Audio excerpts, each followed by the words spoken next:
And welcome, everyone. Thank you so much for tuning in here. We're excited to get ready for the Play versus High School Championship. We are starting things off with the Arkansas State High School Finals for League of Legends here in the association. We are excited to be working with the Arkansas Activities Association. And again, putting on a state finals at a LAN, by the way. We are remote, at least us two are, but all the players are there currently in the venue enjoying a very, very nice time. My name is Orbital. With me is, of course, Random Minion Caster, the best minion to ever wander off the rift. RMC, how you doing? Hyped over on. We've been waiting for a hot minute for this one here between Southside High School Maverick Esports and the Arkansas School for Mathematics, Sciences, and the Arts, the Rabbit Hole. It's been what round of 16, quarterfinals, semifinals, and here we are, Orbital, at finally the grand finals. Oh, yes, it is. And I mean, are you ready to get into the action? Because I know I am, not only here, but in the future. Enrollment is open for the spring 2024 season as well, and it's free to compete. So if you're interested, you can go ahead and discover the opportunities that Play Versus offers and get all the details on the upcoming spring season over at the playversus.com website. Once again, that is playversusvs.com. So make sure you don't just watch, play. We'll go ahead and get into the action though, as teams are ready to go in this best of three grand finals. And I mean, I'm quite excited to get into this because, of course, we have to talk about the new patch and everything like that. But sadly, at least for me, I love it. Well, I love the character. I don't love what's happening. Hui is banned out as much as I hate it. Hui will not be allowed, but that does mean that we still have the same roster of meta champions, and it's kind of straightforward from there. And we are still on patch 13.24 here on live. So, for those of you who don't understand what that means, basically, we haven't started the new preseason patch yet. So, the game is still the game that we've been playing on for the last year, pretty much. And so, not too crazy. But overall, when I look at these players, and what they've been playing as well, not necessarily meta picks to come through, a lot of, pocket picks. I'm looking over the side at Mavericks, their jungler, AG Turtle. A huge fiddlesticks player, and that's not something that's super meta. I'm very curious to see we see that one potentially getting banned or coming through because there's a lot of psychological warfare that can come through with that particular pick. I find that very entertaining as well because I've always enjoyed the champions that can create their own styles or their own gang paths, right? You take a look at some of the odd routes that are currently in league. I mean, the map stayed static for eons, right? And the fact that a lot of the warning paths are pretty much the same, if you are looking to create some of those variabilities, you do have to get a little bit creative. You do have to have that kind of impact, not just in the ability to gank, but also to stay ahead. Fiddlesticks is a champion that, in my opinion, you kind of need to be ahead if you want to be useful. If you start falling behind, things get a little bit wonky. Of course, with almost 245 games played, I think you're going to be okay. Taking a look on the other side as well, RIP64 is also rocking with a pretty nice variety set. The Akali has Yeah. topped the list for some of it, but then at the same time, the Oriana. So in mid lane, a little bit of the standard, a little bit of the unique. Yeah, and if we continue looking on that roster as well, I think Sofa has been playing AD carry for them, but has quite a few Yone games. But it's actually MQZ who's been liking that Yone up in that top lane instead. So if you ban Yone, I feel like it's doing a lot of work for this team. But if we're looking across the rift, that rabbit hole for the Arkansas School of Mathematics, Sciences, and the Arts, they have been swapping a little bit between where their players go. So I don't actually know who's going into which role necessarily. One thing to note, though, Uranium has been playing a lot more AD carries, especially in solo queue, possibly in preparation for this tournament, and has liked their range. Things like Jinx, like Caitlyn, like Varus, like Aphelios, where you can just kind of sit back a little bit, let your team rush in front, and then just unleash all the damage from behind. It's the appropriate way to play. I mean, if I'm playing ADC, I don't want to be up close and personal. I've Sure. seen what goes wrong there. There are some problems. I tend to lose very heavily. We don't talk about that. Taking a look on the other side as well, you look at the top lane. You're looking at a Nauler who is in that top side for the Rabbit Hole squad, and they like to play their up close and personal. You're looking at the Renekton as well as the Gwen, the Mordekaiser. These are all champions that love to kind of get in your face, kind of stay there. And that I think will be very interesting to match against the likes, right, of Sofa. If you're looking at Sofa's champ pool, it's a lot bruiser. It's a very kind of crazy setup. So if we do get to see Sofa in that top lane, possibly, again, we're still waiting for that first game, see exactly where everyone's going. If we actually get to see that matchup, it tends to lean one way or another, which is a lot of fun. And it's super interesting too because rabbit holes, these guys, they like to roll swap, but they kind of have roles that they do play in more often than not. Whereas when you look over to the side of Mavericks, the Mavericks actually have three mid laners.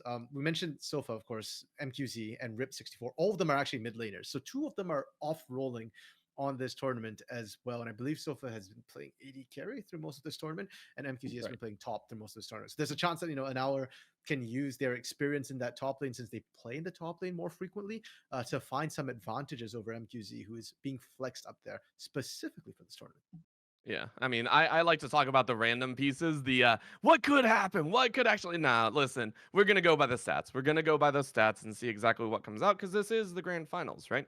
If you're looking at Mhm. stats across the board, we are leaning towards one side, right? It is going to be looking like the Mavericks have a little bit of an eke out, and for me, that means, hey, great, we have someone that is considered that favorite to win, and then Rabbit Hole, of course, leaning into that.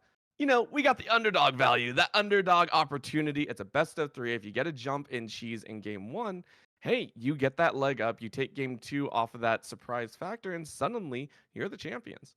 Yeah, best of threes. Anything's can happen. And these are the two top seeded teams coming into this tournament as well. So it only feels fitting that they do meet in the finals. And let's not forget, both of them had to win their way across three matches before this to get into the grand final. So Orbital, ranks are one thing, but what happens in the game, that speaks to something else as well. Oh, it's so good, and that I think will give us a huge, huge part, and it's going to be very interesting, I say, because I know we love to hype up all these matchups, but keep in mind this is not the only match that we're going to be having today. As you know, this is a championship weekend, or at least a championship day. There is so much more to follow. There is going to be Rocket League following up across, I believe, the a couple different leagues. We got Rocket League, we got Hearthstone coming up as well, and then of course Super Smash Bros. Ultimate. Now I know some people would looking forward to the Arkansas Super Smash Bros. Ultimate. I think that one is up in the air depending on how far League runs. If you go to a game three, you got about 3 hours. It's a big lockdown. But just to give you a little bit of a heads up, we will be running League here and then looking towards that future route. So if you're entertained, if you're hoping to watch some of those other matchups go on, just stay tuned. RMC, I gotta ask because I know you're a big league head. Is there any other matchup that you'd be interested in watching? Because I mean, like, do you play Hearthstone at all? Do you play Super Smash? Like, do you play any of those?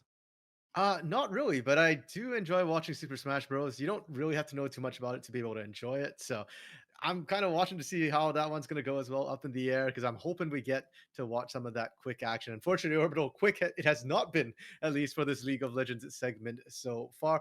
We had some technical issues earlier. We're just trying to finish off that a little bit. We thought we were ready to go, but there is still a little bit more delays that we're currently working on right now. So fingers crossed, hopefully that gets dealt with quickly as well. Yeah, I mean, listen, it wouldn't be a League of Legends broadcast without like something having a little bit of fun, right? We always make jokes. I think like the League Spectator is one of the most finicky ones. I remember there was a time where I forgot what it was. There was a like midway through the game, it was like if two CCs collided, a character would just be shot into the sky, right? It would just be like the character would be gone. And the thing is, they're still playing on the ground, right? Like they're still moving around, they're still doing everything, but their character's like gone from the map. And then you zoom out and it's like they're in the sky. What was it? You could zoom out in the sky and you literally just see their character model like all the way up. I think it was like when you chained knockups together or something like that, because effectively they got knocked off the screen, but they were still in game. And Orbital, here we go. Looks like Hey. technical difficulties have been solved. We are on to the Rift, and for game one, it will be the Mavericks on the blue side and Rabbit Hole on the red side. Gonna be exciting. Of course, that is not enemy 1, 2, 3, 4, and 5. That is, of course, just spectator being silly. But you can already see a quick ban out targeted towards that bot lane. Understandably so. Hey, if there's a lane that you want to match, go ahead and get a nice, decent setup. And that Jenna is a great disengage tool, so banning that with a 1A is may not be the meta side. It's still very unique and very understandable. Yeah, and Janna probably targeted Mr. Alessi for Rabbit Hole. Great Enchanter player, things like the Janna, things like Soraka, things like Milio. And I feel like if you're going to be target banning the Janna, you might also want to take a look at that Milio. That aside, Mr. Alessi does have some more tankier supports, things like Taric or Rel as well. But either way, it's really to set up Uranium with that range we were talking about. Not the Milio.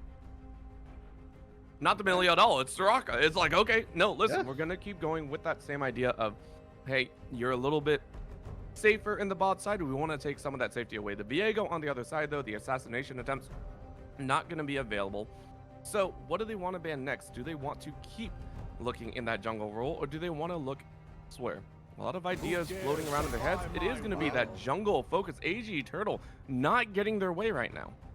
Yeah, really trying to pinch that. The Fiddlesticks, though, Orbital is still open, and to me, that's a bit of the scary one to leave up here. And for the side of Maverick Esports, they've changed up a little bit. We're not seeing continued support bans, so the Milio is still on the table for the side of Rabbit Hole if they want it. Instead, they're removing the Akali, which surprises me a little bit when Rip64 actually is really proficient on that champion. And I'd expect if you know how to play a champion, you know how to counter that champion.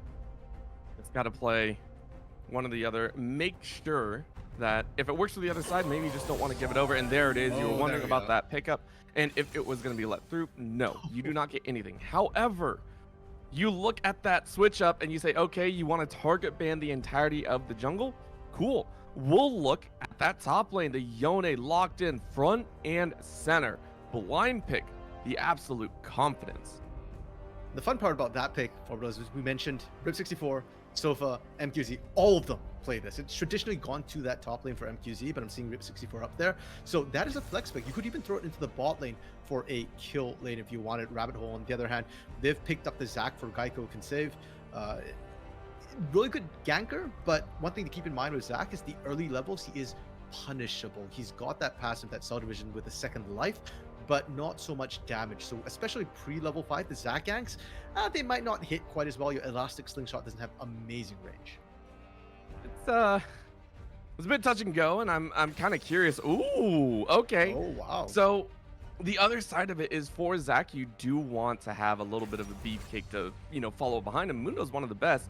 However, the Shred's still going to come out. The Varus coming in with the Braum behind. Very quick pickups here, and this is going to be very damage-centric. I like it coming out of the side of the Mavericks. Yeah, and the Varus, of course, you can go so many different builds. You can go poke build, you can go shred. It's likely to be shred because there are already 2 tanks on the other side. And I think that's all the tank Rabbit Hole needs. They need to start drafting some damage for themselves. They're looking for their bot lane or their mid lane at this point. And they've gone with the Renata for disengage. That's an interesting choice, especially into something like a Braum, who can kind of mess that up a little bit. So this bot lane, the AD carry that you're pairing with this Renata is going to be very, very important. I'm honestly not sure what sort of AD carry would do best when a Braum can block a lot of that damage. And Varus is currently one of the most lane dominant AD carries in the game. And the thing is, in this next rotation, you can also ban it out, right? For the side of the Mavericks, you could actually target that bot side and be perfectly fine. Yeah. So that scares me as well. We'll see what's being talked. Oh wow, more jungle bans. What else was I actually going to expect, right? I should have expected this to come out. There's the Jinx ban. I was wondering about that one. Come on, 5th jungle ban, bring it out here. 5th ban. What else are you gonna ban, right? Like what else is there? I think the Rammus could be a silly one, a Mumu if you really want to get silly. Maokai. I think you have to be careful because Yone is a physical damage threat. Varus can go AP, but most likely AD to deal with the tanks if he wants to shred both of them. So there's a need for some magic damage to come through on the side of Mavericks, and Lilia is a champion that AP doesn't. We went Maokai instead. Okay, that is still an AP champion you're taking off the board, so less safety, especially in that early game, less disengage in the team fights. Ooh, and not just that, I mean, we're gonna have to see the dig to the bottom of the barrel, but I mean, the Orianna ban now targeting towards that mid lane, saying, hey, look, if you're going to have some sort of ball delivery system, we don't want the ball in there. You're going to have to deliver something else. 10 seconds left on either I want to say ADC or mid. Which one do you want to pick up here? 3, 2. The AD carry, is it? Oh, okay. So Akshan, despite the fact that he's technically a marksman, is more of a mid laner than he is an AD carry. His short range often comes back to bite him in that 2v2 in the early phases. And picking it blind here is kind of interesting, especially if you don't know if you're playing to a Yone, who can very easily engage into an Akshan as well. Is that a jungle poppy for AG Turtle? Ooh. That might be one. And then the Gwen on the top end? What?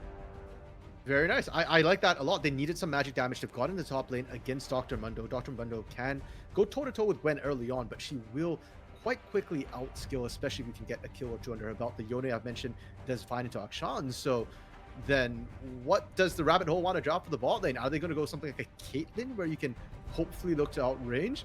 Kog'Maw. Oh. Ah, Orbital. Okay. That's No, played it with is. fire. Okay. I like it. I haven't seen the Kog'Maw in forever, RMC. I love this. And granted, it you're gonna have some trouble. Don't get me wrong. There might be some trouble abound, but if there is the OG Shredder, it's Kog'Maw, the immobile True. turret that will look to shred you out. If the Kog'Maw is allowed to get into that mid to late game, powerhouse scaling, hey, you're looking at Mavericks getting shredded by the rabbit hole. Yeah, Rabbit Hole's composition is definitely really, really scary. They've got a really nice front line for this Kog'Maw to be able to pop off and kind of run people down. We've mentioned before, Uranium likes that safety, that range. Now, Kog'Maw's range is conditional. We should mention his range is actually very, very short, normally speaking. But with that W, that Bioarcane Barrage, that adds to his range. So there are very specific windows of opportunity to play around. And for the side of the Mavericks, they'll have to identify those sort of opportunities, and if not, they've got to find ways to dive into that back line. They have a Yone who can do that, but there's not a lot of follow up for that Yone into a back line. There isn't. It's very much a one man show. The rest of the team dealing with that Mundo or the Zac, depending on how far they go. And I mean, I'm very curious to see how it works out because it is, if you're looking at the R5 position, it's like, hey, what are you going to pick up R5? It has to have impact, right? There are some Yeah. situations where you go ahead and just leave the last pick for whatever you want. In the case where I want to say multiple meta picks are currently up and you have to, kind of go ahead, slam three and go, yeah, we're going to grab those. But the R5 has to have power, and I like it course, that does leave it in a power trough if that bot lane fails. That's the other side of things, right? So in the laning phase, you talked about the oppression that Varus and the Braum can have. If those two pop off, that Kog'Maw is nowhere to be seen, and all of a sudden, you don't even have to worry about the back line because the back line is non-existent. Yeah, thankfully for Rabbit Hole, they do have strength on that top side of the map, especially in their solo lanes initially. I mentioned before that Yone does beat Akshan later on, but in the early levels, before Yone has access to his ultimate, you are a melee champion into range. So Rabbit Hole, I expect to see them focus on that top side a little bit if they want to get ahead, or if they want to cover the bot lane, that's fine and look to scale. On the other hand, Mavericks, they've got actually a lot of scaling potential on their side, especially if they are going with a tank shredder reverse as well. That's a great skill and composition. Now, it might not feel as good as the Kog'Maw necessarily in the team fights, especially once Kog'Maw picks up something like a Runan's Hurricane. But the Gwen is going to be a massive threat. The Yone is going to be a massive threat. And so when I look at the Mavericks, a lot of it's kind of just like, okay, how is AG Turtle going to control the early game with the Poppy? If he can get them past that early hump, if the bot lane can pop off a little bit, if Sofa and Squish can win that bot side, then I think the Mavericks will be in a very, very good position. So it feels like a bit of a time attack that Rabbit Hole have to play around, and they've got to identify their power spikes and make sure they take massive advantage of it. It's so just pick and go there. And I do like the fact that we did get the Poppy at the very end, right? The Poppy to me is one that is the perfect counter up. I mean, you and I have seen it across the collegiate scene before as well inside. It's used as a disengage factor. The steadfast presence, I think, is one that. Yeah, You watch that Zac come in from off screen, and as long as you're tracking the enemy jungler, you're good. You're pretty much sold on the fact that your backline's fine. So it's like, oh man, we let that one get through. There were so many bans. By the way, remember, this is a sixth round, technically seventh round jungle pickup that you went ahead and went for. Like, that is insane that you still have that deep of a champion roster saying, hey, we're going to grab that Poppy and walk through. So, huge respect in that factor if this Poppy works out, because that can signal to Rabbit Hole that everything that you were hoping to build up, that entire first game ban phase, now feels a little bit moot, right? sure. Like I like the idea of just target banning one player and just removing the entire champion pool, because then you're forcing them to be on something uncomfortable. But as you mentioned, if that doesn't work, Orbital, that changes things, right? Because that only works if you actually can ban one player out. But if AG Turtle can soak all those bans and still have a lot of really solid picks to come through that they're comfortable on, then I think you got to switch to target banning another player altogether. And because it's a best of three, Orbital, if this strategy doesn't work out, there's not a lot of leeway, right? Rabbit Hole can't be swapping things out too much. Now, one thing I do want to talk about Rabbit Hole a little bit is their mid laner, because I believe they've been playing with Geico Can Save as their mid laner and with Bappo as their jungler.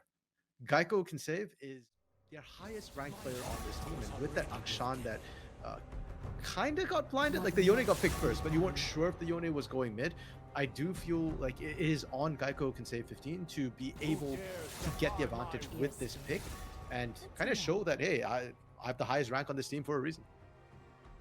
It's the appropriate response, right? Hey, we are going to be that big scary threat and we are going to flex our stuff to get a little bit of an idea. As you can see that we are Yeah. swapping things around here to give a little bit of an identifier. I believe we have gotten word that there were some technical issues, so I believe one of the picks is um a little bit off. So please keep in mind, as we get this, we will have the proper information for you and we will see exactly what needs to go down here.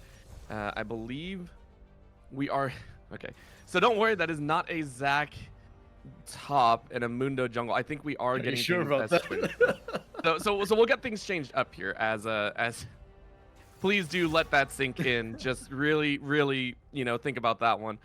But as you said, in that mid lane, the Yone Akshan will be a very dangerous setup, and I'm curious to see how the junglers are going to play around that one as well, because if you're AG Turtle, you do want to track the enemy jungler, but at the same time, you might be pretty okay, right? Just gank other lanes and be like, hey, I'll be an influence around. I'll actually drag you to me.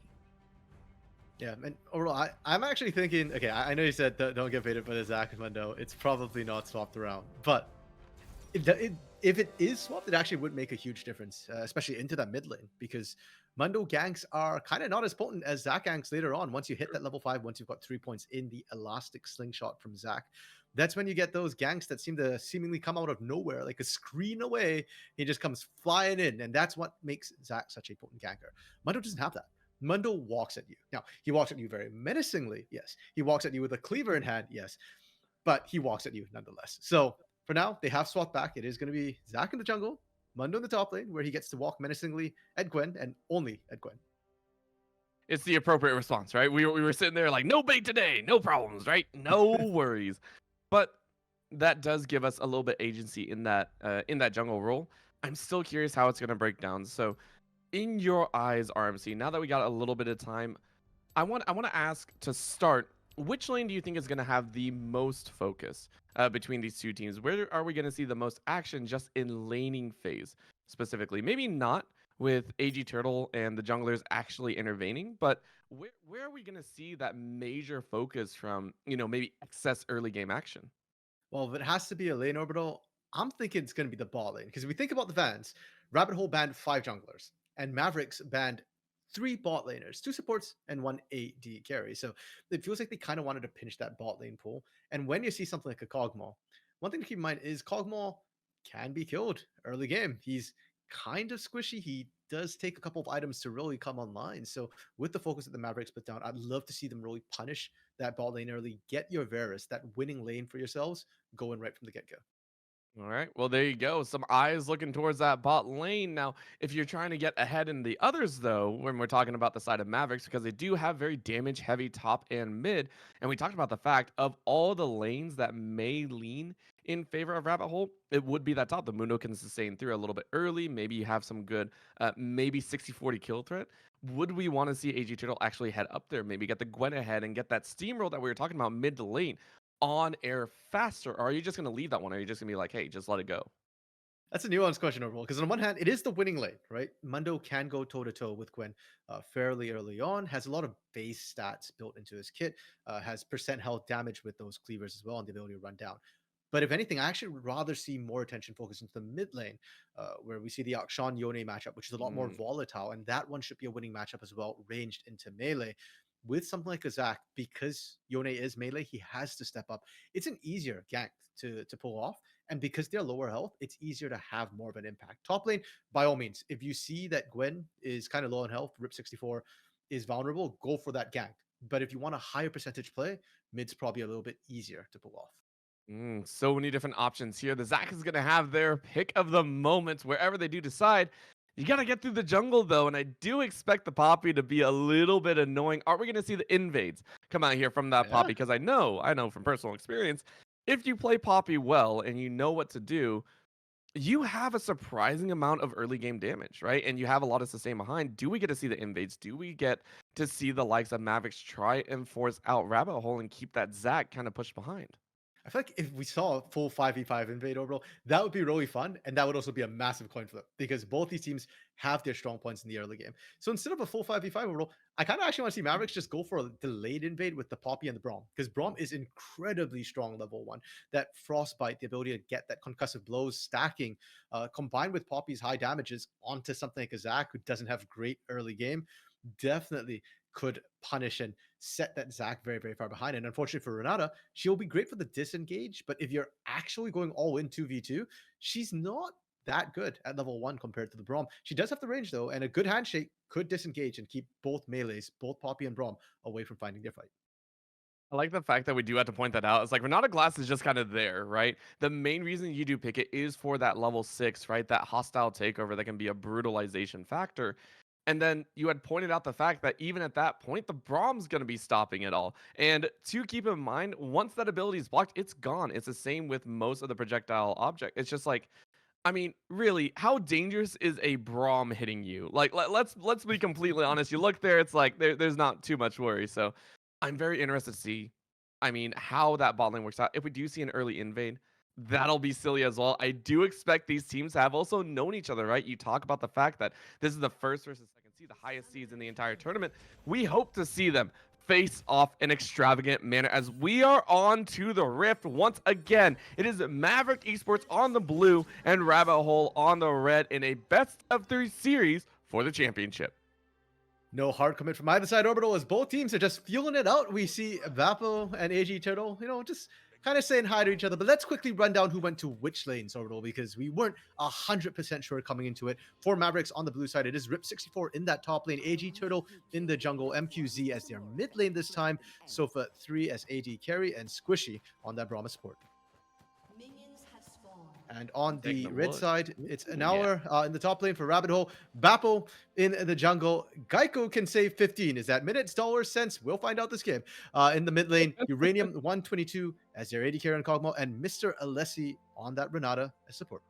So many amazing players, all hoping to have such a fantastic game. And I already love what we're seeing here. This is going to be a stark difference in the mid lane. Keep in mind, MQZ in that mid lane does have Ignite versus the TP out of Geico, right? You're seeing that variation already come through. So lane-centric versus team-centric in those two routes. I'm interested to see how well that works and who is going to have that fundamental strength because, I mean, the kill threat lanes are so much fun. Yeah, and it's not just MQZ as well, right? Rip64 in that top lane with this Gwen did not take Flash, which almost feels like a staple in this game. Yes, you can get away with running Ignite instead, but for this Gwen, you pick that Ignite because you want to kill. It means that you're a little bit less safe from jungle ganks, but you've got that much more lane pressure. So suddenly those sort of winning solo lanes you were talking about for Rabbit Hole might not be as sure or as safe a thing. And if before maybe they needed a couple more levels, I'd say right from the get-go now, there's a lot more kill threat and a lot more options for AG Turtle to look for. It's so good, and I mean, I'm excited to see what exactly they can bring down here as the level 2s are hit. And Geico going ahead and saving their HP bar, says MQZ. You're not allowed to have that extra piece. On the bot side, though, the lane that we were talking about having a pretty extensive difference if they do like to get a little bit messy, Uranium and Mr. Alessi are actually allowing it to shove in. They're saying, hey, we might concede some of this early game and just make sure the Kog'Maw gets up to steam at a proper pace. Yeah, and I like this idea from Uranium and Mr. Alessi because they are the scaling side of this matchup. They're just happy to be able to catch CS, and so far Uranium has been doing a great job with that. Bappo starting on the bot side of the map as well means that Rabbit Hole isn't concerned about having any sort of pressure in this first round, in this first clear, because it's already empty. Even if AG Turtle comes down, you're under turret, they can't dive you, and there's nothing for AG Turtle to take on your side. Instead, you're actually looking at the top side as Bappo has gotten a nice sling. MQZ gets some good damage, but Bappo jumps in, and it's now going to be that gank. Rip64 is going to dash away from that pull. Bappo not able to draw them back in, and instead is going to look for the 2v1. Gets it with the Ignite #1. The 1v2 turning into a 1v1. Bappo getting shredded. The goblets are out. And RIP to Rabbit Hole's top lane in jungle. The dub from Rip64 doesn't want to go for the second kill because of the TV from Anala, but what a dub. It's not done up top. Geico is up there. AG Turtle looking for a gank in the bot lane, but Rip, I don't think will survive this TP. Oh no, this is gonna be the change up. RIP indeed. But you got Oh, first blood, you got the dub, and you got one on the bot side. So Mavericks run fast and loose. Squishy able to pick that one up the bot lane with the ignite. Not ideal to give it to your support, but you know what? You do what you can, and with that bill out ticking as well, they were under turret. So Mavericks ahead a little bit. I want to talk about the top side play though. Although the fact that Rip64 won a 1v2, and frankly, if Anawa didn't commit the TP immediately, would probably have killed Bappo as well. And saying this top lane, it's really, really scary. You talk about the fact that Gwen will outskill the Mundo. Well, Gwen just flat out won that 1v2, like right from the get-go. So suddenly this top side, not only will you not win out later, you will fall even further behind, even sooner in the mid game. And that's a problem. So you can already see the likes of Bappo trying to get a gank off in the mid lane. Gets a good little route, but can't find anything because of that. MQZ is out. Geico is going to shove out this lane, but dang, does that feel bad. Squishy almost getting the recall stop, but voluntarily shifts up their location. Rabbit Hole feeling like they might be losing out a little bit, so have to make up ground somewhere. On the bright side for Rabbit Hole, Geico had a great roam up into that top lane and was able to find a kill of their own. And getting that early Kershi shard as well will give a bit more poke. We're already seeing how good the poke Geico is putting down. Has to be careful though, is traded back heavily at level 6. That would be an all-in from MQC with that ignite. And that's the scary part, right? Geico realizing that they're in a little bit of trouble. And I mean, granted, you can try and keep poking out, making it a little bit dangerous, maybe trade out 1-for-1 in your life, but I personally do not want to challenge behind their MQZ, of course, getting fragmented. That Boomerang is doing a lot of work, by the way. Geico has that down pretty much pat and how they want to fight it, so very understandable there. A lot of wards on the bot side, though, do make a sense that AG Turtle is saying, hey, I have a chance, but that's going to be the catch. Very nice there. Fate sealed and gone. Geico can't get away, and it's going to be the dub for Maverick. And not like overall, I was sweating. While you were talking about wards in the bot lane, I was watching experience bars in the mid lane, because if Geico had hit 6 first, Geico probably gets the kill. This is Yone, not Yasuo. There is no win wall to stop the Akshan ultimate. But MQZ hit 6. AG Turtle roams at the perfect timing as well. They get the kill. MQZ will get the reset. And that mid lane, that one winning lane Rabbit Hole has, gets completely equalized. Not only that, we're now seeing that top side kind of fall to bits. You mentioned it earlier, that 1v2. We're already seeing those pieces. Normally, if you get a 1v2 situation, it doesn't, I want to say it doesn't show until maybe 7 or 8 minutes in, right? You wait and see, you know, that CS leads start to expand up. RIP just said, nah, no worries at all. 50 CS to 35, already gets some plates down, has a little bit of an XP lead as well. So, I mean, that Gwen is going to be an absolute beast come this mid game. You can see Bappo in the enemy jungle trying to get some camps back, but AG Turtle has no worries. Is now roaming down towards his bot side. I actually really like the fact that Bappo's still trying to play aggressively, despite having fallen behind. But AG Turtle isn't too worried, because as a Poppy, you don't care if you got that CS, right? You're ganking the lanes, you're trying to make things happen, and AG Turtle already involved in 2 out of the 3 takedowns we've seen on the side of Maverick Esports. Overall, the other thing I want to talk about on the top lane that you were mentioning is the fact that Rip64 now has a significant item lead. Sure, Anawa picked up boots, but those are plated steel caps. They work against physical damage, not magic damage. Oh, and magic damage is what you're going to be going up against, and that's a problem. A gank again in the mid lane. Bappo tried their best, but you're not going to find it. Of course, that does leave the dragon currently open, so AG Turtle is going to try and hold on, and I mean, we'll have to keep eyes. MQZ, though, says, I want another fight. And you are not keeping track of the enemy jungler. You lose your flash, but that's going to be the ult coming out. Good knockup to deny. And now you're going to go back in. Geico has to get out. Fake seal, though, keeps your life. And that is MQZ to outplay in the 1v2. MQZ with the ankle breaker getting in there. Punishing Geico can save 15 for just overstepping a tiny little bit, just the edge of the out, just the edge of the knockup, but it was enough. And AG Turtle, we were talking about getting that dragon for free. They got dragon for free and a bonus in the mid lane. And unfortunately for Geico can save. This is the start of the nightmare, because we talked about how Yone can be a threat. Well, you saw how it can be, and now with the added gold lead as well, with the extra boots, it means that it's easier for MQZ to be able to hunt down Geico can save if he ever gap closes.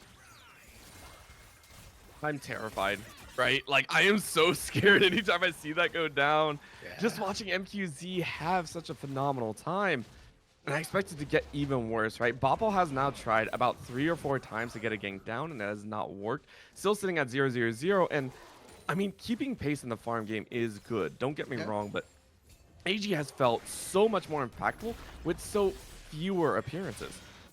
Yeah, and a lot of that's coming from the lanes as well, right? The fact that Maverick Esports, look at all their lanes, bro. They are up CS in every single role. So Mavericks right now, they're in full control of the game. I love the fact that they're continuing to push their advantages. They've got the Dragon, and AG Turtle goes, okay, we go for Herald next. We understand that objectives are worth more gold than ganks, than kills. Rip, taking some tower shots here. Oh, that was 3! Oh! That's 3! Another Q's gonna take it, and Nolly gets a freebie. That's gonna be a smite down on this Herald, though. That's gonna be the big point, and Geico is gonna try and shred. However, in comes Squishy to help out. One more shot can do it. Oh, In that goes knock another, is but not gonna Squishy! have it. You don't get the wrap around, and because of that, you are slaughtered where you stand. Another Globlet pulled as Mavic try and make up ground for losing their top laner, and it seems like it's worked. And Noller can't join in. Yes, you won that top lane, but you're not gonna get much more. That was so clutch from Maverick, Orbital. It came down to micro plays. If Rabbit Hole could have won that, it would have been massive from them. But huge props to Squishy on that roam up from bot lane. And one thing we should talk about for Squishy, Squishy has been playing almost exclusively Braum throughout this tournament, and it shows why. The mechanics on that Braum, the way that Glacial Fissure actually knocked up Geico Can Save, ended up saving AG Turtle. So hey, Geico can save, but Squishy saves better. I don't know if that's a good or bad thing. I don't, you know, insurance wise, I'm a little bit worried, but for right now, it is holding steady. Rabbit Hole in the hole for about 3K, and that's going to start showing in some of these items later on. So we'll have to check back in at a later time and see that expansive, explosive setup here.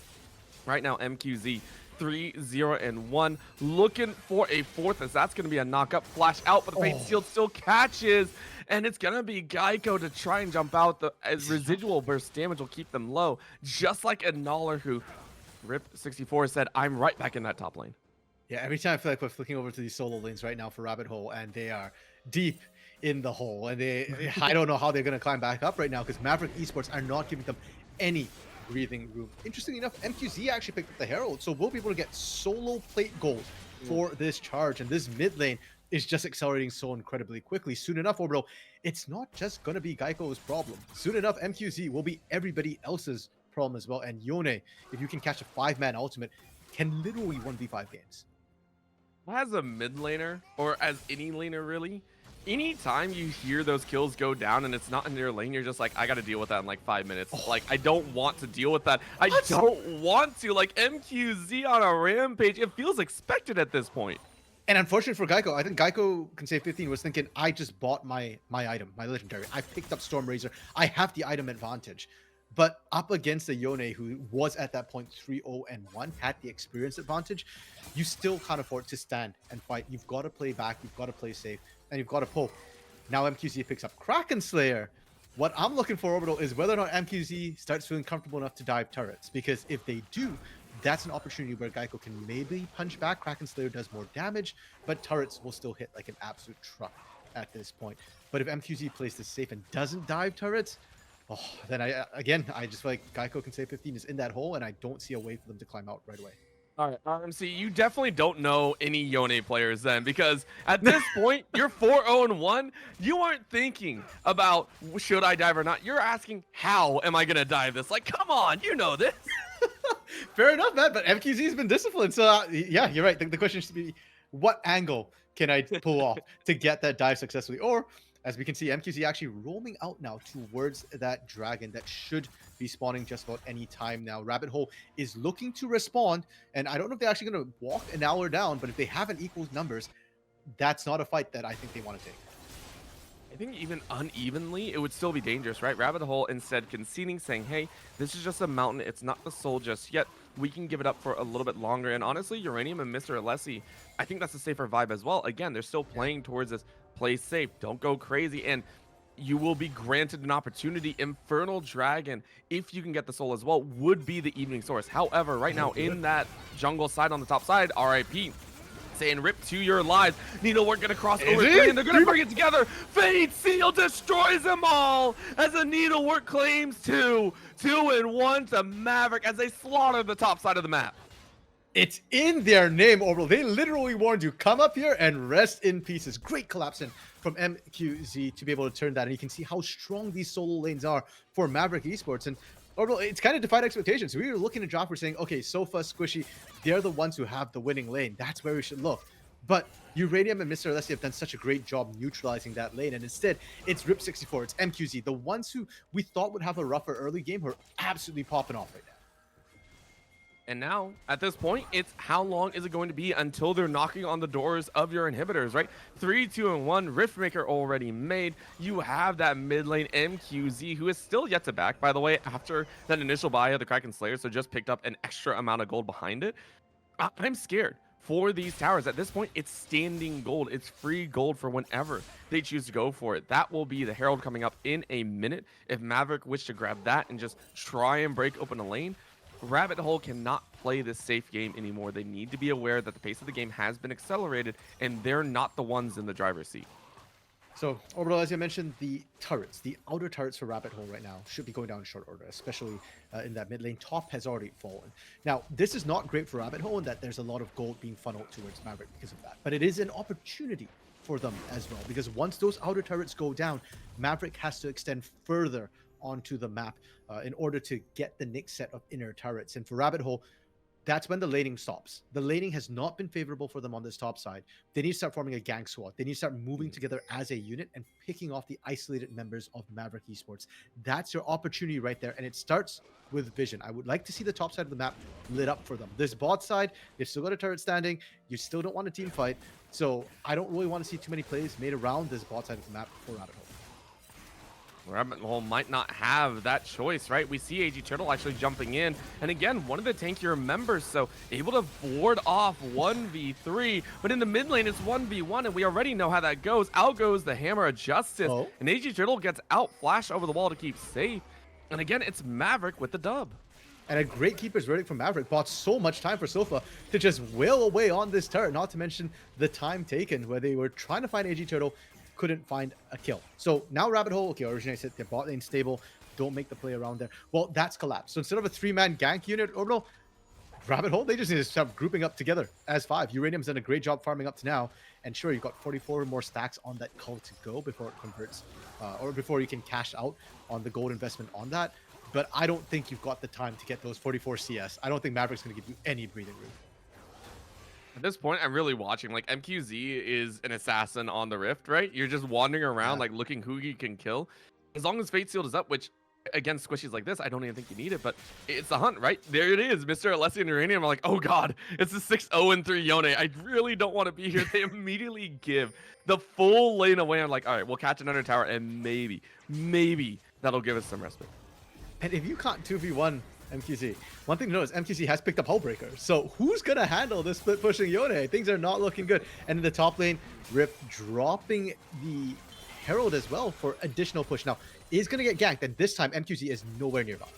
And this is a 1v3. Remember, 1v2 is RIP's playground, right? Rip64 is like, this is great. 1v3, though, we haven't seen in its entirety. So now we're going to see the jump in. There is no Shroud, and it looks like the CC is more than enough. You give the kill over to Geico, but you expend this mid lane pressure, and because of that, it looks like a 3-1 split push. It's a little bit dangerous, though. AG Turtle and the rest are a little bit in danger territory. But the Chain of Corruption is going to work. It is going to catch that Braum with no shield. And now the rest of the team is going to jump in. Mr. Alessi is allowed to survive, and the rest of Maverick do have to run. AG Turtle going to try and keep around. Over the wall they go, but in goes another slingshot, or at least bowed up. But Boppo said, I don't have the health, and bop on the head they go. The rest of Maverick were able to get together, and it looks like it's going to be a kill. You're able to regen up, but the Zac has to go back to safety. The sheer amount of damage that Maverick currently have will net them. The Tower Fate Seal goes in. It's only 18 minutes, and Maverick are pushing for the inhibitor. 30 seconds on. Geico can save 15 right now, and Mavericks, do they want to try and end this? They sat so long on that inhibitor turret, but they're gonna back off. Dragon is up and available for them to take an Infernal Soul point. Orbital, Mavericks just accelerated this game incredibly. And you can't even say that Rabbit Hole played it wrong, because they went for what we called for. They went for that gank on that overextended player in the top lane. They did everything right, but Maverick was just too far ahead. And I think it's just like good answer given and a greater response. Right, Maverick have all the tools that they need, and now they get the Dragon as well. They're on Soul Point, but I doubt we're even going to see that 4th Drake. Maverick have everything, and we were talking about the fact that this gold lead has gotten out of control, right? Yeah. 10K in favor of Maverick. And I did say I wanted to wait, 5-10 minutes to see that gold lead in the items themselves. You can see it now, right? 2.5 in the pocket of MQZ on the top side. It's only 2. But this 1v2, I still don't think is going to work, right? Rabbit Hole are going to give it their best shot, No. and Noller, though, gets Oh my goodness. decimated. The doctor is out on break. And Geico now says, I can save as well, but I'm not sure how much you can. Another slice, and the scissors work. The center are snipped. And Maverick now have control of the top side. Every lane now under control of Maverick. There is not a moment to lose as Rabbit Hole see despair. Oh, bro, and it turns out you definitely need 3v1 because that wasn't really a perfectly timed collapse. And unfortunately, Rip managed to find the 1v2 situation first. And it looks like Orbital, it looks like Maverick's done. We've seen this bug with the spectator before. When one team wins out, it sometimes just ends the game right there. So total game time, 22.5 minutes. Maverick speed ran that one. So good. And it wasn't, again, that Rabbit Hole were making these horribly wrong choices, right? It's just the strength, right? There is a very big difference, I think, when it comes to the difference in play styles and when someone makes an unforced error, like, say, Rip 64 stepping up and taking 3 tower shots and going down to like 10 HP, right? There's a very big difference between the two, and I think, honestly, Maverick just played extremely well. They honed in on what they needed to do. Every champion did exactly what they needed to do.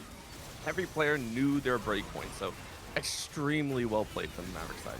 Yeah, and if you look at those damage numbers over on your screen right now, what I actually want to highlight is the percentages. You can see that an hour Geico can save, in terms of percentage, actually matched Rip 64 and MQZ. So it's not like Rabbit Hole did anything wrong with their allocation. They were trying their best. They just, I think a lot of it was the early game, 1 or 2 mistakes that happened. I think the fact that Rip 64 won out early and managed to find that early kill really accelerated that top side.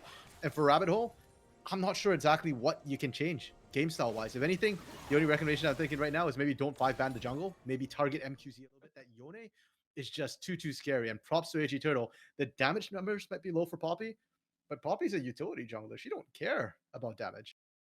And honestly, I want to see more of AG Turtle, right? AG Turtle did a little bit of work, and then the solo lanes ran off. So maybe this second game, we get to see a little bit more expansive action. But at the current moment, Maverick currently sit at the top at 1-0. Rabbit Hole have one more game to give it a shot. If they lose this one, it is done. So let's go ahead, go to a short break. We'll get everything going and make sure to get ready with, again, the Play versus High School Championship continuing here with the Arkansas side of things. We'll go ahead and see you in just a bit. Welcome back, everyone. We are here with the Play versus High School Championship once again in the Arkansas side of things, and it's been a very entertaining day so far. Thank you so much for staying tuned with us as we are deep into this series. The back foot is what Rabbit Hole are currently on as they are looking for a game win, hopefully pushing to a game 3. However, Mavericks have looked so dang good in game number 1, controlling what felt like every point of the rift. Yeah, Southside Rogue making off like Mavericks or Bandits with that game 1. They just took over and never looked back. And unfortunately for Arkansas, School for Mathematics, Sciences, and the Arts, they'll have to use all of the above to be able to bounce back in this game 2. And in this game 2, it looks like we are seeing a side swap. So it will be the Rabbit Holes on the blue side and it will be Mavericks on the red side. I kind of like that change, right? Maybe you can actually focus a bit more on that laning phase, get a little bit better options if you are looking for that power pick at the beginning. However, at the start, it is still going to be target focused at AG Turtle. You just don't want AG to have a good lane. So it is going to be that Viego. The Soraka is still banned out. I have a feeling we're going to get more of the same bans from game number 1. And I actually really like the support bans looking back at what Mavericks did because it gave the space that Sofa needed to be able to 1v2 and let Squish roam out. And I guess removing specifically Soraka as well as the Janna was making it such that they didn't really feel any pressure. So I expect to see that continue again. Whereas for Rabbit Holes, okay, I understand. Okay, I was gonna say I understand the jungle approach, but I really think the Yone needs a ban. So I'm very glad they went ahead, banned it second, so they don't have to worry about MQC just popping off again. What are you talking about? The Yone wasn't a problem. I don't see any problem with the Yone. The Yone was fine. It was easy to take care of, right? Maverick fans, All right, the Yone's in the way. Jenna's still taken off the table, so ensuring that, hey, you keep that 1 for 1. Right now, though, do you also want to ban out the Gwen? Because the Gwen, I think, was another issue in the 1v1 topside. So if you're still going for Mhm. that tank, that kind of safekeeping, you need to take that one out as well. But all things considered, you can still focus that jungle if you wish. It is going to be Yeah. that Fiddlesticks, which is another unique priority pick. Very understandable. Yeah, and I felt like if you're going to ban the Viego, then we're probably going to see a Fiddlesticks ban because the Fiddlesticks is by far and away AG Turtle's most played jungler. So if you wanted to ban the Gwen, then I think you should have opened up the Viego instead. Same bans though, coming out from the side of Mavericks, and why not? If it ain't broke, don't fix it. They're very, very comfortable. Now, for first pick for Rabbit Holes, do they want to pick up the J4? Because they banned it last time, but this time you are first pick. You have the option of shadow banning it by playing it yourself. If they do wish, There we go. You know what? I like it. I like it. And this might actually call out an Orianna pickup here. So, go ahead and take that one away. Don't want to deal with it. At the same time, the bot lane was very, very comfortable for the side of Mabex, right? The Varus and the Braum held steady. But I don't know if you actually want to run that Braum this time. Maybe you want to go a little bit of support in the backside as well. Who knows? However, it is still going to be that Braum, that stalwart shield in the support role. If it's open, Squishy's probably going to pick it. So the only question Yeah. to me was whether we pick it red 2 or red 3. But I like it on the red 2 a little bit more. Then it gives you options. There is still a chance that you can pick a mid lane on red 3 and just ban out its counters. And you mentioned Orianna for the side of Rabbit Hole Orbital. I think that'd be a great pickup. And in fact, it was banned last game. Alessandra blind here would be a bit challenging. So Jinx, much, much safer bot lane. And I like this because they did leave their ADC pickup towards the very end and got a little bit of an unfortunate lane matchup, which we really didn't get to see that Kog'Maw pop off. So I like the Jinx, right? A little bit more power behind there. You can also focus behind the J4 with it. So I like that call out. If it works, that is great. However, what do you want to pair with it, right?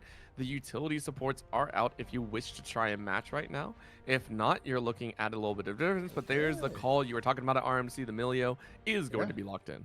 And Milio with Jinx specifically has been such a popular duo since Milio came out because of the added range and already one of the longest ranges in the game. If you thought Jinx rockets were raining down from afar, it just got even further. So I like the Milio pickup, but this does mean Orianna likely to get banned in the second phase by the side of the Mavericks. And for Mavericks, they're just going to pick up their jungler, kind of matching tit for tat right now. Maokai, a very safe one and a bit interesting, especially when you're playing into a Jinx, because he's not the best or easiest engaged to be able to catch something in the back line like that. It's a little bit dangerous there, but for right now, we are seeing those bans of Orianna. Very understandable. Don't want to let that one through. As Please expected, don't. Yeah. Just keep that one off. Taking a look, though, another ban phase. Do you want to change things up? And at this point, you have to. What do you ban? Do you want to ban that Gwen? That's an option. Do you want to look at something else? It's also an option. What are you looking at? It's going to be a Zed. Okay, I can get behind that. Okay, that might seem a little bit out of pocket, but MQZ plays a lot of Zed. And since the Yone was a big problem, I think they just identified that, hey, that is a threat that we want to take away. The Lyssandra's actually kind of interesting. I wonder if it's because they flashed the Lysandra earlier that, America's just going to go, okay, the Orianna is a threat. We don't really have a super high priority on that last ban. Let's just remove the Lysandra just to be safe. Just have fun because you already have counterpick, Yeah. right? If you wish to draw it out, you already have counterpick. You're not worried at any point, really. So we'll see what they do to decide. One last ban to come out here. It's going to be the Fiora. So looking towards that top lane once again. It may not be the Gwen, which may have been situational, but still a duelist that will not see the light of day. Well, wasn't the Gwen like one of the first picks they picked up? So I wouldn't be surprised if Yeah. they opted for it. Instead, hovering the Syndra right now, and that is a fairly safe pick in the mid lane. Not a lot of terrible matchups for it. Great scaling to come through and single target damage. Right now, with only the Jinx showing for the side of Rabbit Hole, that's the threat that you need to take out. And now that you've seen the Syndra, Rabbit Hole probably need to drop themselves a secondary threat option. That threat is, I mean, if you want to go auction again, you could. It didn't have the greatest time, though. It's a little bit difficult. But, of course, time winding down the other side of it is, hey, you're going to have to pick up your top lane either way. And you're going with the Gwen. Okay. Bit of fun here in Noller throwing down the gauntlet. I always love it. I always love, even if you had a rough time, you go ahead and kind of pick away and you have a bit of fun with it. So, and Noller kind of throwing up a challenge to that top lane. Yeah, and Nala does play a lot of Gwen in the first place, right? It's not as if they're unfamiliar with the champion, so I really like the pick. Ari being picked into Syndra is an interesting one to me because I don't really think of it as a hard counter. You've got a lot of mobility, so you can dodge things out, but the scaling of that Syndra is going to be massive, and the potential stun uh, to lock you down for the rest of the team to be able to follow up could be an issue for this Ari. And I look at the point and click stuns, right? There's the Maokai to kind of chase after. Oh no. Last pick to answer the Gwen. It's the Darius orbital. Oh, Oh my goodness. If it's Rip again, they just don't want an hour to have a good game whatsoever. Like, this is a smash lane and win. You don't pick the Darius for the late game. You're not picking it for the team fight. You're picking it to dominate the laning phase. there is brutality in the lineup, by the way. Also, if that is Rip in the top side, bad on you for not picking another purple champion. Just saying. Uh, there was, you know, I always say I love impact behind that R5 and the Darius has it. Considering what we saw last time, which was a teleport ignite on the Gwen, which is appropriate, I wouldn't be surprised to see a flash ghost come out on the Yeah, Darius, just go ham on the aggression in the lane phase once again. 100%. That is what you'd pick on that Darius if you want to win lane. Like, forget about teleport. That's not why you picked it. And this, the kind of scary part as well with this Darius when he gets ahead, is when I look over at the composition for Rabbit Hole, the only person who's going to be comfortable dealing with Darius is really that Jinx. Ari is ranged, but she often gets a little bit closer and can get pulled in by that Darius and punished by it. So it is a very, very scary lineup. And so for Rabbit Hole, I'm looking at them to try and shut down this Darius early. And it's a very telegraphed play, but you really have no choice. It's the I can show you what I'm going to do, and it's up to you if you want to stop it or not. Like that Yeah, is kind of what's gonna happen. It's like you can see it from a mile away, but sometimes you can't really get out of the way fast enough. So I'm very curious to see how that top lane rolls out. Now, taking a look in another sense into that jungle side, mhm, in game one, we saw the likes of that Zach come out here. I'm gonna be very curious to see how things change up because the J4 has much easier access now. And remember how Boppo was very aggressive at the early start. Hey, I'm gonna get a slingshot in. I'm gonna try and help out. J4 can do that from level 2 and have impact behind. So this is actually gonna change up a little bit of how the early game goes, I think. agreed. And last game, it really wasn't about the draft or composition. It felt like it was really about the early game and how quickly the Mavericks got a lead and how quickly they snowballed it. So likewise in this game, compositions, we discussed it during the draft, but I think it's going to take a backseat to how this early game goes, like you were talking about with Bappo. And not only is J4 able to start ganking from level 2, but even up to pre 5, he's a better ganker. He's got about as much of a range, and it's a little bit faster to pull off the EQ, the flag and drag combo from Jarvan, and you have more damage to boot, which is really key for these early ganking junglers. Bappo did nothing wrong in the early game on that Zac. He was, as you said, active ganking. It just didn't have enough oomph, enough punch behind it. So with this J4, I'm very much hoping Bappo is going to be able to keep up that aggression and have a bit more impact this time. Actually find those kills and give Rabbit Hole that early game that they unfortunately couldn't find last game. And the lane matchups, if you get those leads, if you get those kills off, is going to be very different as well, right? That bot side, we were talking about the Kog'Maw, it can have impact, right? With or not a glass, it can have impact. However, I think it's very slow to ramp up, right? You need so many items behind it. The Jinx is well known as like, you get 2 kills, you're good, just send, have fun, do whatever you want to do. If you are able to get those ganks on the bot side, all of a sudden, Rabbit Hole have that value, right? In the mid lane, you have the same. The Ari, if you can enable the Ari to win out in that lane matchup, all of a sudden you got a roaming gank squad that we talked about in game one as well. So many different things for Rabbit Hole to think of. At the same time, for Maverick, we saw what they did with a singular lead in the top and the mid, and they just went crazy. Yeah, and because of that overall, I know that yeah, get a couple of kills under Jinx, you can carry the game. I actually kind of don't want to see that from Rabbit Hole. I want to see them Mm. focus the top and the mid because that Jinx is going to take time to scale up and actually be a threat, even if you get her a couple of kills. Whereas topside, we saw how quickly a Gwen can snowball a game, and Ari, much more early game, much more mid game oriented champion. So if you get that Ari rolling, they can do a lot as well. But it's a question of whether Mavericks will let them do so because Mavericks, it kind of wasn't that much about AG Turtle's early ganks, though certainly they were over the map and they had the highest kill participation in the early game. But the lanes themselves, Rip 64 in that top lane, MQZ in the mid lane, they were taking over. And even the bot lane, Sofa didn't get a huge CS lead, But let's not forget, Sofa 1v2'd a good chunk of that laning phase, and that gave Squishy the ability to roam up and stop that critical topside play on that Herald. So really, I think for Mavericks, just their laning is really, really strong, and the longer they can isolate that, the better it will be for them. Well, let's see if they can do it. We're getting into game number 2. What could be the end of the games as well? We really have to keep eyes on that one. So, right now, Mavericks on the red side saying it's time. We're ready to fight. On the blue side is Rabbit Hole saying we want one more after this. Already T1 being flashed across and saying, hey, we're good. We're having fun. We're chilling. We're enjoying our time.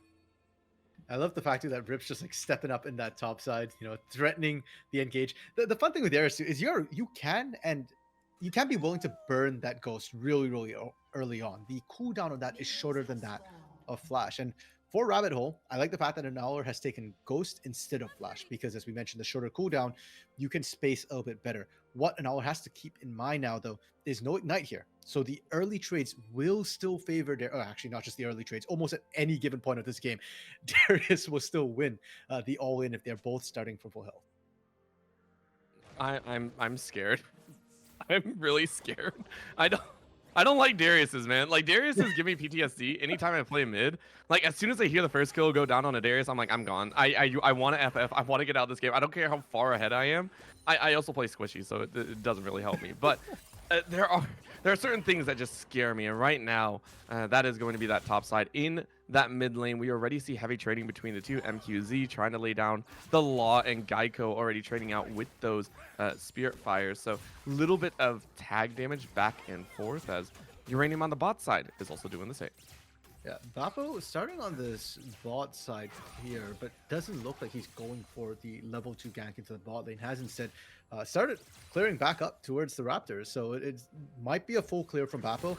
Gonna be honest, I would prefer to see some early ganks to come through, but we'll have to see. And AG Turtle also just kind of full clearing as the Maokai. Mid, they're trading so heavily. Junglers, please get in there. I mean, we can already see it pulled over, right? Bappo heard you. Bappo was like, yes, maybe. Oh, no, they don't. So little things like this are going to make all the difference. However, we do see the call come in here into the river side, and it's going to be set up. So another strong engage from NQZ could cause problems. Top side, of course, Rip64 is saying rip to that wave. It's going to be a troublesome time. We see the trade value back. Take a look at the Maokai rotating a different way. So now we get into the mid, and Geico is fully backed out. MQZ now gets a stun off. Great scout of the week and knocking Bappo back. Bappo gets in with the shield and flashes out and is going to be safe, but MQZ follows over, and I think that's going to be the last Q. Geico realizes they're in trouble. A final auto attack will finish. AG goes down, but it's still a double kill to MQZ.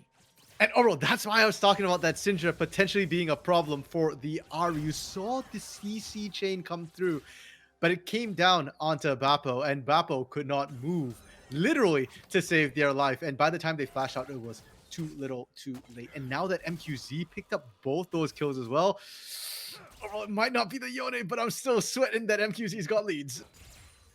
I also love the fact that we automatically see the Dark Seal come out. That was first item power buy with the blasting wand. Like, this is MQZ just saying we're gonna get this game going.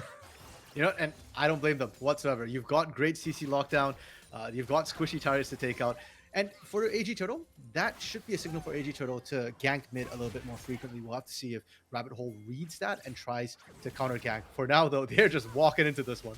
And I mean, there is a flash on Geico who does get out. Remember, the scout of the week actually missed, but the red buff is actually doing a lot of work here. So you can see, if it's not the kill, it's the shards. It's enough. Geico can't stay here, and they don't have TP either. Yeah, unfortunately, Geico just used it to get back into lane. So going to be a little bit rough in the laning phase. And unfortunately, Ari as well, before she picks up the Lost Chapter, will have mana issues if she's just constantly pushing out that wave. Bappo going to the enemy jungle a little bit, seeing if they can find anything. Maybe a gank, a return gank onto MQZ in the mid lane. MQZ, I mean, you don't have anything behind, but the damage is going to be enough. So, I mean, staving off that aggression, but wandering into enemy territory is going to be a danger factor. So, we're seeing Rip in the top side, also having fun, but MQZ now caught on the wrong side, and this is a pinch. Take a look, Rabbit Hole sending him down the Rabbit Hole, hoping to take it away. MQZ dodges out on the charm, and that's going to draw, and now a flash in. Rip gets a takedown. MQZ is going to have trouble. It's a trade of 1-for-1, and now the Ghost is out. Rip64 said, rip to you, my man, but it is going to be the shutdown in favor of Geico. And I love that throughout all of this, that was a 2v3 orbital. Maverick AG Turtle was not committed to that whatsoever. AG Turtle's like, y'all have fun up top. I'm just going to keep farming in this bot side of the map. And unfortunately for Geico can save, Geico didn't get the kill either. So going to continue falling behind in that mid lane. Hopefully that kill donated to Annuller in the top lane will be enough to try and balance that. But into the likes of a Darius, I don't know. I'm not holding my breath on that one, Orbital. I'm not holding my breath down here either. This is the Jinx not having a fun time. Uranium sent to the gray screen. And especially with the cold, this is now the second time you're doing it. You're hoping to get that farm up. It's just not being allowed. Yeah, and for Uranium, unfortunate that did go down to that gank. But as you said, you picked up a call. You're just looking to farm up this bot lane. As long as you're not dying too many times, a death or two is going to be okay in how this is going to happen for Rabbit Hole. I'm much more concerned about the top half of the map where the takedowns have not been favoring them necessarily. And both these junglers, I'm excited to say, Orbital, have been very, very hyphy in this early game. They've both been making action happen, and we love action. And I expect to see that continue, especially now that Dragon's up and Herald is coming up in a minute and a half. Not just Herald, but the Dragon, right? These global objectives are going to play a very big part. And Bappo is like, yeah, I need eyes on this one. It's a Cloud. It's not the most tantalizing dragon in the world, but it's enough to say, hey, it's a good start, right? A little extra move speed and all that stuff. For Bappo, though, saying, I need to find information on AG Turtle. I need to keep eyes on this enemy jungler. Okay. And Bappo realizes that they're on the wrong side, right? Hey, okay, there are no camps for me to take. Can't really be here.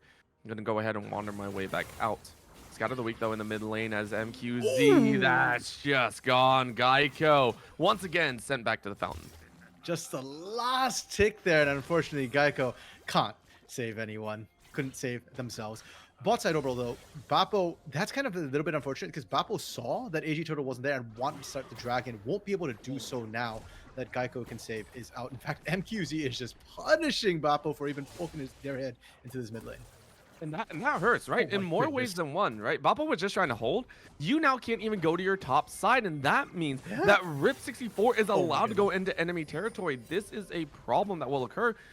This is what Mavericks have done very well on, right? They capitalize on little mistakes. They capitalize on situations that occur, and they pressure forward. It's such a well-done phase that I congratulate them, right? There's a reason they're here in the finals. And there's a reason why in the regular season, Orbital, Mavericks did not drop a single game. They went 8-0. And as good as Rabbit Hole was, Rabbit Hole went 7-1. So they're no slouches themselves. But their one loss was to Maverick Esports. And right now, Orbital, it's looking like it might be the same. I'm waiting for Rabbit Hole to pull a rabbit out of the hat instead of the hole right now. They need to find a way to get back into this game. A little bit of magic here and there can do some work, but Inaller on the top side is looking a little bit low. Rip 64 was just looking for those plates, gets one dragon taken on the other side, so Maverick with the 1-2-3 punch take just about everything and leave Rabbits without a hole. Yeah, a little bit rough for Rabbit Hole. They've got to be careful. Uranium might be caught out as well. Saving Grace, Squishy, not yet level 6, but overall, once that Braum hits level 6, I am very, very confident that Maverick Esports bot lane is about to get spicy. We didn't see it as much last game, but with how every other lane has been doing so well, I expect to see AG Turtle come down to this bot side because, hey, more people equals more takedowns. We say that, but guess who's here first? Guess who's here to the party first and calling in support on the backside as well. I mean, Geico was trying to roam down, does have the TP, not unleash us yet. Still a minute left on that one. But in Bappo spending a lot of time. It's actually given time for AG Turtle. AG Turtle actually smells this one and says, hey, the wave is pushing in. Maybe I can get something. Bappo coming in from the side. The Flag and Dragon is going to work. In goes with the Cataclysm, but the wall is up. The chain comes out. And now the re-engage is just too real. Rabbit Hole are surprised. The Magic Hat was not in their favor, and it drew a loss. 2-0 for Maverick. Geico can save was looking to try and find something as well. We'll put the hurt onto AG Turtle, but there's more numbers for Maverick. And I think Rabbit Hole are realizing that their Fox cannot exactly fit in there. They have to dash their way out. And that's going to be a flash to the wall. Sofa said, please give me a chance, and hits it. The concussive blow sets it up, and now Uranium's on the wrong side here. Punts it out from away from the tower. AG Turtle sets it up, and it is Squishy to round it out. 4 in a row as Maverick lose no one. It's like shooting fish in a barrel. I don't want to say it's the wrong animal, but it is what it is right now. And Mavericks That was why I was calling for the bot side dive. It's so free, it feels like, and Geico can save will go down to that last tick of the ignite as well. Mavericks are just taking over Orbital. It's a repeat of game one, except even harsher this time as they are just snowballing utterly out of control. And the crazy thing is, we talked about topside being silly, right? The R5 Yeah. Darius, we were like, let's get some fun up there. Let's have some craziness, some action. Let's get that brawl going. They've been relatively silent, right? And Aller got a kill in the early game in that river. That was the only real action that we saw, and then Rip got an assist. All of the action has been everywhere else. Like, we have seen nothing from out there, only a single plate as well. So the fact that Maverick have identified this is so good. And I mean, that's a single QE combo. Geico is now sitting at half health with no potions in mid. Yeah, thankfully MQC does not have ult, so there is not necessarily that 100-0 or 50-0 kill threat right now onto Geico can save. Geico can save should be able to still farm a wave or two. In fact, Mr. Alessi now roaming up. But you're Emilio, what are you ganking? How do you gank as Emilio? You're here for moral support. That's about it. And I can't even fault Mr. Alessi. Mr. Alessi has tried this 2 or 3 times and gotten away with getting those ganks off. It's just like you're roaming and putting down pressure, but you're not getting much else. And Boppo misses that flag and drag, and now you're going to be in trouble. Chain of Corruption and more so leads them to their downfall. They're going to run away. But the Fisher does not land. Boppo, you live? You lived. Oh, okay, Rabbit Hole still got some tricks up their sleeve. Oh no, Uranium. I mean, Squishy can't really do much. Arrow from downtown. Sofa gets their third. American Sniper Sofa able to find the perfect snipe just as was needed. And once again, I was looking at MQZ. Was the out up and available? Yeah, and Leash Power was there. Didn't want to waste it. Was that confident in their teammate that Sofa would be able to find that one. And now bot lane about to take more plates. Mid lane in danger as well, because let's not forget, Geico can save was able to lane a little bit because the ult wasn't up for MQZ. Now that it is, it's very dangerous. Rocket doesn't fully clear the wave, so Sofa able to find that plate. I think they wanted one more, but Squishy, I mean, is a little bit squishy right now. Namesake above, right? Just, the problem needs a bit more in the back pocket. But I think they're going to try and push on this wave. They could stay for this extra plate as the plates will fall in a minute and a half. I think they got it. So, no? Okay, it did pop. It did pop. So 3 plates to the bot side. Maverick getting a lot of gold as we're seeing it here. About 7K in the pocket. Yeah, and Boppo, props to Boppo. Boppo is still trying to find something, man. He's just going everywhere, but not quite able to this time. Oh, actually, never mind. Was able to poke their head in. I think he stole Raptors and got away successfully. So we'll take that as a win for Rabbit Hole, but they're not able to find any takedowns of their own Orbital, and that is the issue. Sure, farming's fine, but even in the farming department, they're falling behind. They need so much more behind it too, because this mid lane is now going to fall. AG Turtle, yes, he didn't find that win over Boppo, but it's enough because Dragon's coming up. You need that mid lane open to go ahead and apply pressure. Now the wards are going to come down. Uranium walking into a little bit of dangerous territory, and that's a stun. I mean, you can't walk that way. You don't own your own Riverside. It is going to be the downfall, as that's Uranium's 4th. Orbital, is Uranium 122 fissionable? I'm not sure. I'm not sure. I don't know, because it looked fissionable right there. It just got split right in half. Uranium didn't even stand a shot. Unfortunately, Maverick, they're just going to go right for the Dragon, as you said as well. Rabbit Hole just looking on from the side. Mr. Alessi confirming the take, and I think they're just trying to see, can we set up for Boppo to steal this? The answer is unfortunately no. They do, however, have good vision, so if Maverick continues to walk into their jungle like that, maybe they can manufacture a pick on the bot side. Uh-oh. Uh-oh. Uh-oh. Wow, was that 100-0? Yes, it was. QE ult, nothing else behind it. Geico down for a 6th. And MQZ becoming a very well-read player. 11 stacks, 11 pages in that book. Sofa going into a 1v2, but doesn't know it's a 1v2 just yet. Doesn't care. And it's just, this is going to keep happening at this point. It's a race to see how long it's going to take for Maverick to close out this game as well, right? 14-2, they did it well last time, and Rabbit Hole, it's time, right? You do have a good gank squad. You got to start ganking soon. Oh, but let's go to the happy place. Let's go to top lane. Rabbit Hole's doing fine up there, right? Right? An hour hasn't died. Is doing fine. Boppo now looking for this gank. It's going to be risky. Even if you can get the gank off, I'm actually a little bit afraid that Boppo will go down in that exchange because Boppo is under level. And they're going to try here as AG Turtle tries to help out. In goes those vines, but it's not going to do too much. Rip 64 and AG Turtle in a bad spot, and they are getting strike. Cataclysm keeps them flash out by AG Turtle, but they do leave the Darius. Now, Sofa's gonna try and do some work, but Sofa is here. This is going to be a problem. And is the chain of corruption up? No, No. but the arrows are gonna do so much more. Oh, And Nala autos. realizing they're in trouble. This is a 3v4, by the Dude. way. This is ridiculous. This is catastrophic. three? Rabbit Hole lose so many. It is 4 gone in the blink of an eye, and all they paid was Rip. And they're just gonna push right on in Orbital, because with those 4 takedowns, Uranium is the last one standing, and we've seen Uranium get hunted. You can see Maverick doesn't care about turrets. There we go. Oh, great flash from Uranium. If that W hit, it was gone, right? Uranium is gone right there.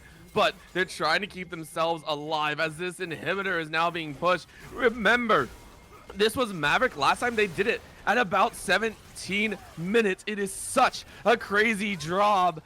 It's not the inhibitor down, though. It's not going to go down. Oh, Geico saving the flag? Geico, you're trying to save this game. I'm not sure you want to be here. You have one more dash. Geico but you got get flagged. rooted, and in comes Rip. Rip signs their life away. And then the No! scout of the week, MQZ is unstoppable. And I saw the TP from Geico Concept, and I was like, oh, that flank is so good. You've got the angle. There's so many low health bars. And then I saw Rip coming over, and I'm like, oh, Rip indeed, because the flanker got flanked. Maverick gave up nothing, low health bars, but no one fell. And yet another pick. Oh, unfortunately, Mr. Alessi goes down. Orbital, the only silver lining right now I can find for Rabbit Hole was at least those deaths don't matter, because Rabbit Hole will be up in time for the next push from Maverick. But it's cold, cold comfort when you're down 12,000 gold at pre-20 minutes. Well, okay, let's bring that back a bit because they Okay. do kind of matter. MQZ has 25. Oh, jeez. Yeah, 25 stacks on that Medjai's. You know what? Yeah, I want to see the gold as well because like this is silly, right? We're seeing. I think MQZ has. That's surprising. Okay, MQZ is only 200 ahead of Sofa. I was like, where is that gold residing, right? Like that is 12,000 gold. They're all even. That's crazy to me.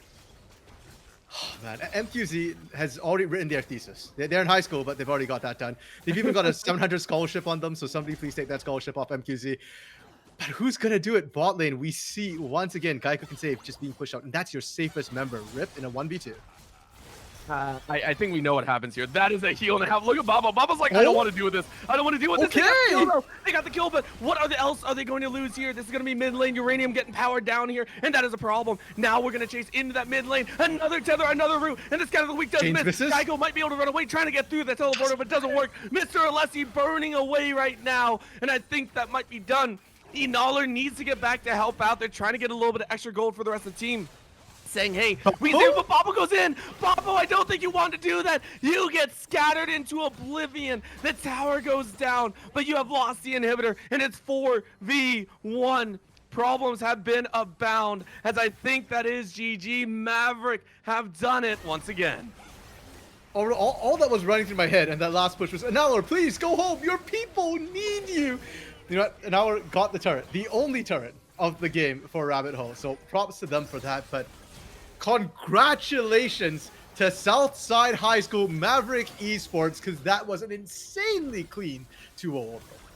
They are your Arkansas high school champions here throughout the league. And let's not forget, the side of Rabbit Hole fought their best. There is a very large difference between making mistakes and being forced into an unwinnable situation. There is a vast difference. I mean, anyone that's played League knows the difference. When you are pigeonholed into a scenario, there's not really a good out. Like you sit there and like there's not. Rabbit Hole played the best that they could. I especially commend Boppo. Like Boppo was hunting in games 1 and 2 all the time.